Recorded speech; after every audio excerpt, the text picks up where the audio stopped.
Welcome to the Avalanche podcast. Today we're talking about the Chelsea versus Spurs game that happened last night. Andrew, a convincing 2-0 win. I feel like I can say the word convincing. Always a pleasure beating Spurs, especially at the Bridge. What are your thoughts on it, mate? I wish we could play them every week at this point. Only team that I think we've beaten twice this season without losing to in a stupid cup or something. Probably is, you know. It's up there. I don't think there's many that we could have possibly beaten twice. I think the first half we were so dominant compared to them. They couldn't get a kick. Ange was losing his mind. We should have done better. There's a couple of chances that we should have scored from. But happy with the performance, especially when we only had that many players available. What? Effectively 13 players with a couple on the bench that had played in the Prem before. We didn't have many people on the bench that have made that many starts for us, to be fair. It was or even any appearances. I think there was 16 appearances on the bench. 16 Premier League appearances on the bench. Yeah, I'm not surprised. I'm surprised. I'm surprised it's 16. I thought it'd be less. Well, yeah, but it's going to be like David Washington played 3 minutes a few times. Cassidy's played. I didn't even. Yeah, but I don't even think he's had that many. I don't think he's had that many appearances. Like I know he had a couple in the League Cup, etc. But I don't even. Maybe he's had one in the Premier League. So Cassidy's not made many. Maybe they're all better than Ellie. Yeah, I don't know. I don't think he's even made that many. But fuck it anyway. Yeah, I think Spurs were fucking dreadful in the first half. Like, oh yeah, they didn't turn awful. up. They didn't turn up at all. No, I mean Son didn't get a kick in the first half. Do you know what the funny thing is I looked at the way that Spurs were playing, and I was like, this is how we played against Arsenal.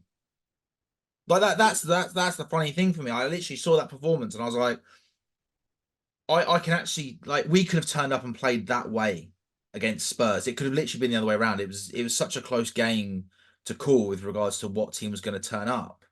But they have lost their way a little bit. They have lost their way a little bit. Yeah, and I don't really understand why, to be honest. I mean, they've been found out, but it seems bizarre. Like, so weird that they were flying at the start of the season. They had a few injuries early on, but I suppose they don't have a lot of depth outside the starting 11. It probably does take a little bit out of you throughout the course of the season when you've got such a small squad. Yeah, but also, it's funny. I was listening to TalkSport earlier on my break at work, and they had Simon Jordan talking about it along with Keown and is it Jim White, the guy who used to do transfer deadline day for Sky Sports? I think it's Jim White. Yeah.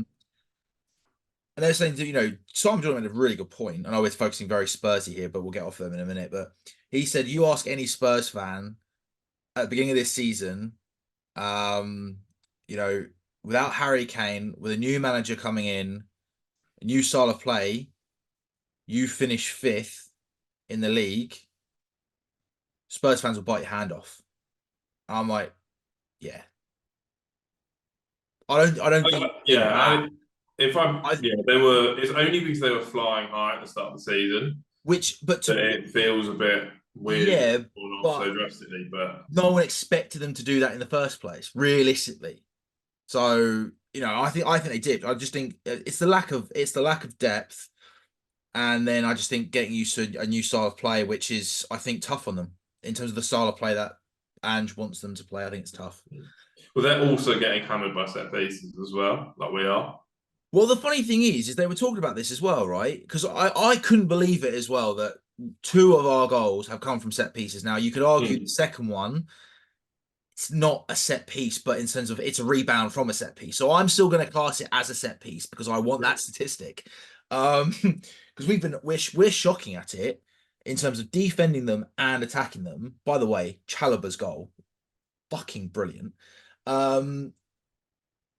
But they're in the top 5, and we're not. I honestly thought the way that they're going on about Spurs, like, well, we can't be that far behind them in terms of conceding goals from set pieces. but they're in the top 5 of teams that have conceded. How many we conceded? Huh? How many we conceded? I actually don't know. I didn't. Oh, we weren't there. I thought we were gonna be like literally next to them.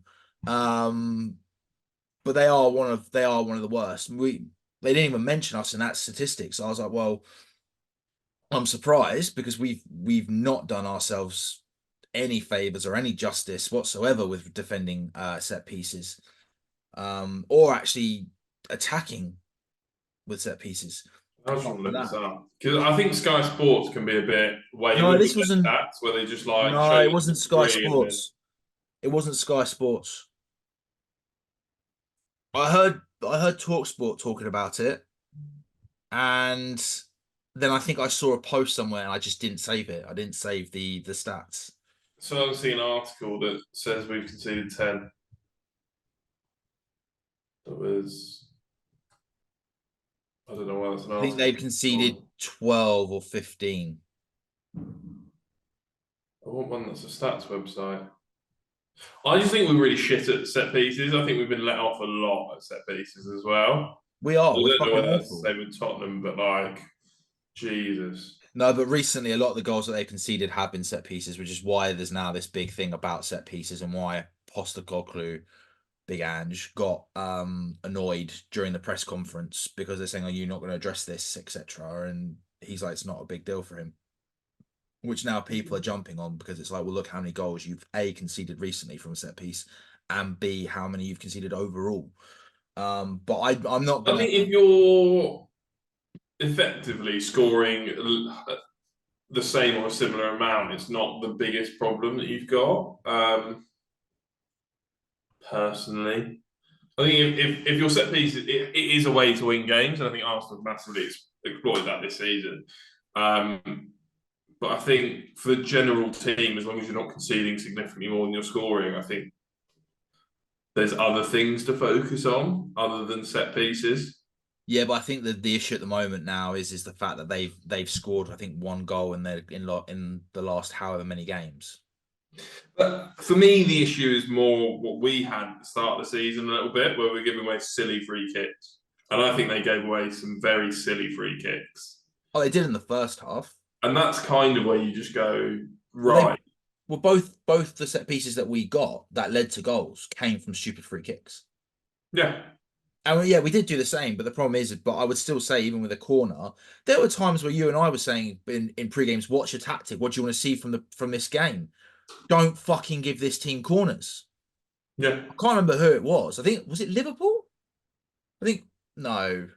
There was Would there. make sense if it was. It might have been Arsenal. I can't Liverpool remember. There Van was a Dijk, couple of but teams where we were like, we cannot afford to give away stupid fucking corners. It might even been one of the cup games actually. I think it's the lower teams in the division, or the teams that are fighting at the relegation zone, that I'm usually like, that's somewhere that they can just get us if they just put a decent ball into the box. Yeah.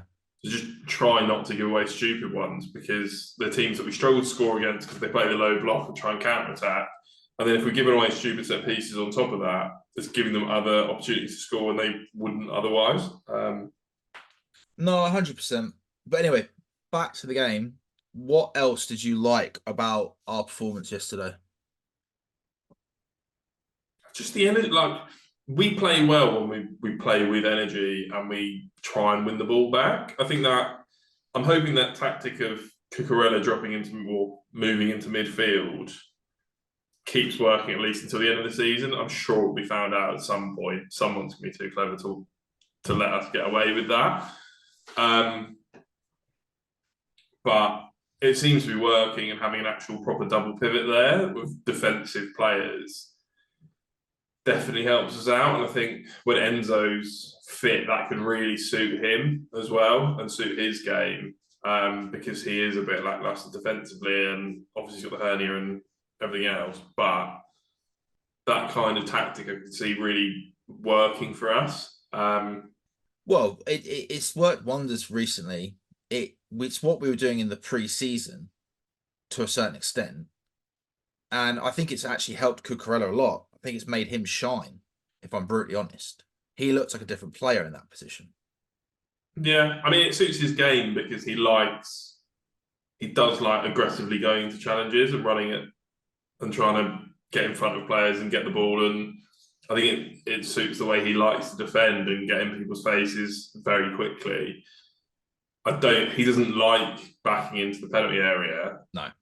No, I don't think any of our players blocking. He really struggles with it. So he likes trying to be on the front foot. And I think he gives him more opportunity to do that. And he's also quick enough to usually get back and do something at left back anyway. So I think that it suits him. I think Caicedo looks like a completely different player when he's got Cucurella next to him. Agreed. He doesn't have to cover both sides of the pitch. He's covering one side. And it also gives him slightly more freedom to get up the pitch a little bit because he is more of a box-to-box player than a sit back and just stop other teams. So I think Gallagher played incredibly well as usual. I think everyone played all right.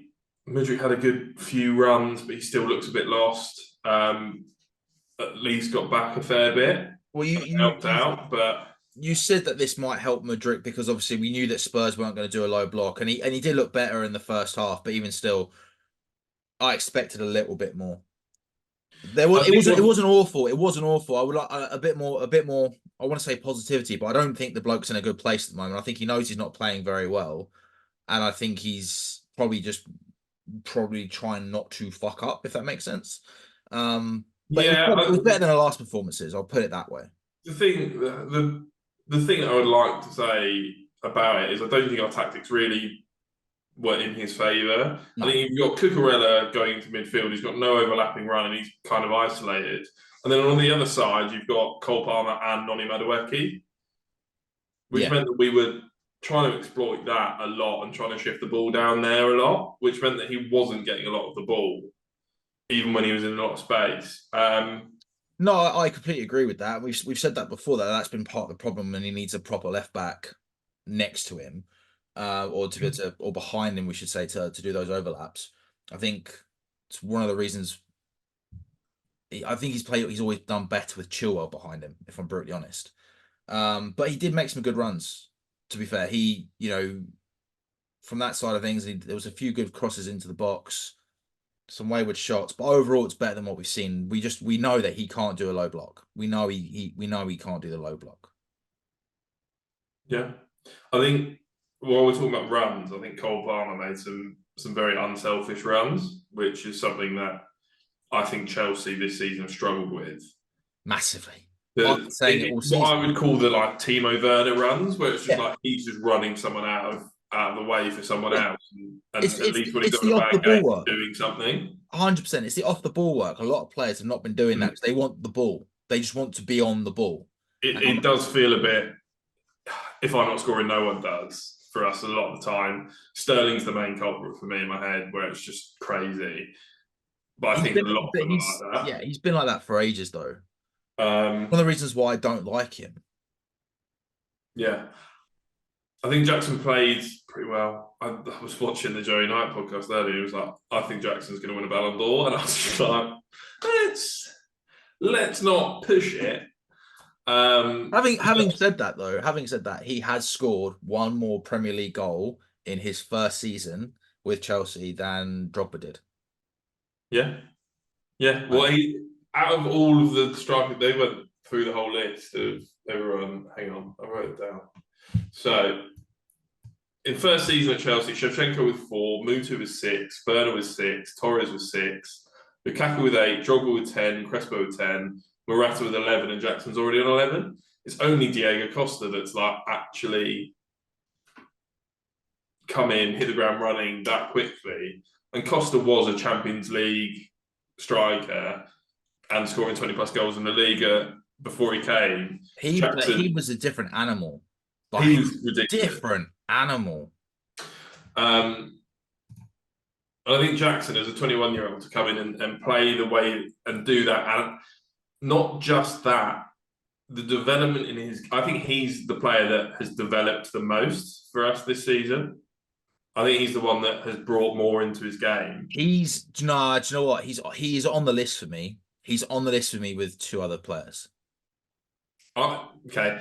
I think in terms of development, and how well he plays, I think from the start to now, at the start he just seemed to be I want to say Nicholas Anelka type striker. I feel like I'm doing the service to Nicholas Anelka, where it's like You playing off are the doing a shoulder. disservice to Lay Sulk.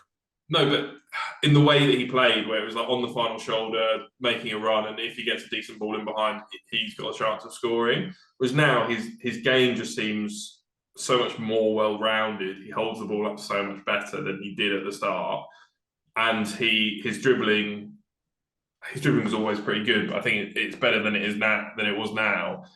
His finishing needs some work still, but I think it will come. I just think he's got something about him. His Oh, I movement is agree. getting better. I agree. I Who are do your agree. other two of interest? Caicedo and Madueke. I'll give you Madueke. I think Caicedo, because of how well he was playing at Brighton. I haven't seen it. Like, I think he just started poorly, and we weren't playing to his strengths. Well, apparently he apparently there was something going on with him when he first came. Apparently he wasn't happy and in a good place when he first came to the club. I heard that a while ago. I don't know what that is. I don't know whether it's something to do with like his family in Ecuador. I think he's Ecuadorian. Was he Colombian? I always get it wrong, and I always think he's Colombian, so I think he's Ecuadorian. It's one of the two. But yeah, I don't know. I know that apparently when he first came, like, there was stuff going on for him. Like he wasn't exactly settled and happy, so it wasn't an easy transition. But no, I do think he's improved. I do think he's improved massively. And Madueke, I think I was slagging him off at the beginning of the season. And now I'm like, no, he's one of the first names on the team list for me, really. Whether it's on the right or the left. But he also tracked back so much more in the Spurs game. And he also, I felt like he didn't just track back because he knew he had to track back. Like he got close. He actually, made an effort to actually track back and then defend, not just run back and kind of go, oh, well, I'm here. Which is another thing that certain players that I've seen in our team do over the last few years, which has just wound me the fuck up.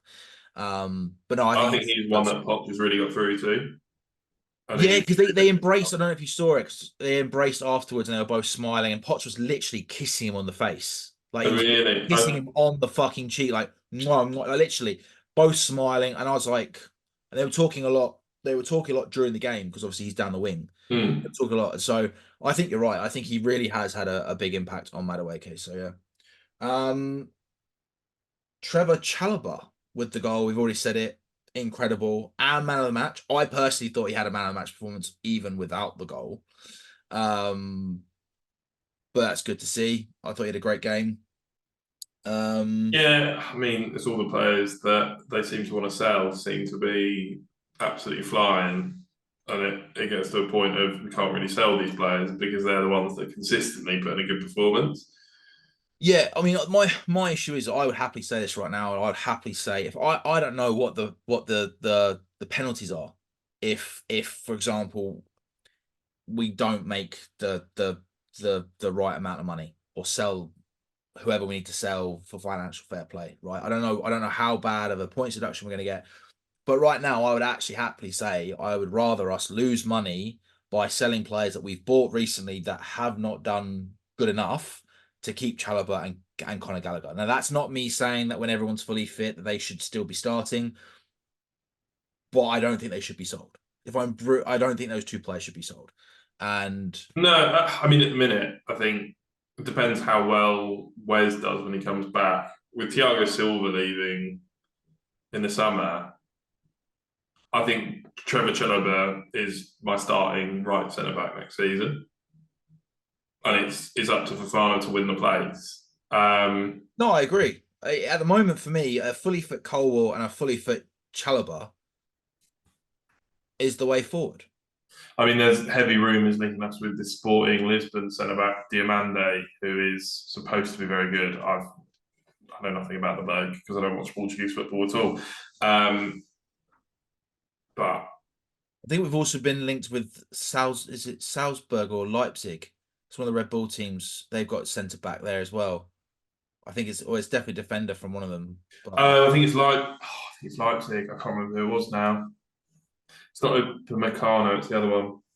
No, it's not Upamecano. No. Definitely not. I remembered him. But anyway, that's for another podcast. Yeah, I mean, I think it was a very good performance. It was a performance that we all wanted to see, especially against Spurs. And also Acheampong. Is that how you say his name? Acheampong? Came on. I Josh Acheampong. I don't know. Acheampong. I don't know. let's call him Josh. Josh. I'm not gonna get that surname. Jar for sure. If he gets into the first team regularly, I will put some severe effort into learning that name. But I've only heard it a couple of times. I haven't I mean, quite I was at the game accepted and they it. announced it once. Yeah. And that's over a tannoy, which is never easy to fucking hear anyway. But to be fair, I saw a great statistic. It's been passed around a lot at the moment, and quite rightly so. So the bloke played 12 minutes, okay? And out of every other player for Chelsea and Spurs, he had the most successful blocks in the entire game, which is 4. Crazy little stat. And he can ping a ball as well. I was really impressed with his passing, range. Yeah. It didn't really come off because he's trying to hit one ball to Jackson, and there's loads of Spurs players back there. I was quite worried. There's a few that look like Jackson had a real good chance of getting to it. Yeah, he looked really nervous when he came on. And to be fair, Chalobah. No, I know. No, I'm not saying I'm not saying he shouldn't be. I get it, like obviously, but that's what I'm saying. I felt sorry for that. I felt worried. I was like, yeah, you could see he was nervous. You could see like he knew what this meant. Like it's Spurs at home. As he's about to come on, Chalobah is talking to Poch, and they're both talking to him. And Chalobah like looked after him. He looked after Gilchrist throughout the game as well. But I thought he did well. I know it's only 12 minutes, but he did well. And that's actually when Spurs probably had their best team on the pitch towards the end of the second half. I think in the second half they were a much better team than they were in the first half. The 3 substitutions that they made at the 63rd minute made a massive difference. Yeah. A massive difference. Which just meant they could retain the ball a lot better. Yeah. And I think we did struggle to get it off them after that at times, but they didn't cause us a hell of a lot of problems. Not a hell of a lot. There's a few moments where you could see something happening with certain players coming on and being in certain positions with a strike, for example. You knowing us, you could kind of go, yeah. So I mean, the only chance I was really worried about was just after we scored, where they almost put it in, but I think it was offside. Oh yeah, I know what you mean. Yeah. I didn't play. Other than that, there wasn't like a lot that was. They had a lot of the ball, but didn't do anything with it. They played a bit like we've played this season, even the second half, where we look like we dominate the ball, don't really do anything with it, concede from a set piece, and it's just like, what the fuck was that? So yeah, couldn't happen to a nicer team, obviously. But no, absolutely. I mean, very happy with the result. And yeah, with that, shall we call this episode to an end? Yeah, more of that. That's what we want. Well, we've only got 4 games left. Obviously, it's West Ham next, which is probably I think the toughest one out of the 4. With the problem is we've got a couple of relegation candidates that might still be playing for their future, and that's always. I don't know if we do. Forest. Yeah. We might still be playing for their future at that point. Do we not have like Luton or something? I'm sure we've got. Well, isn't it West Ham, Forest, Bournemouth, and Brighton we've got? Is it? Something like that. West Ham, Forest, Brighton, and Bournemouth, yeah. Are Bournemouth safe? Must be, right? Yeah, fuck me, they're right on our heels. Yeah. They're not playing for a lot. We're not playing for a lot. Well, we can Forest do need a win at the minute, but Forest do need a win, but we can still get to Europe. But anyway, more on that. Depends how the games go. So, thank you all for watching. Please like, share, subscribe, hit that notification button. Comment. I think I didn't say comment. Comment below. And thank you all for watching. Stay tuned for the West Ham pre-game analysis.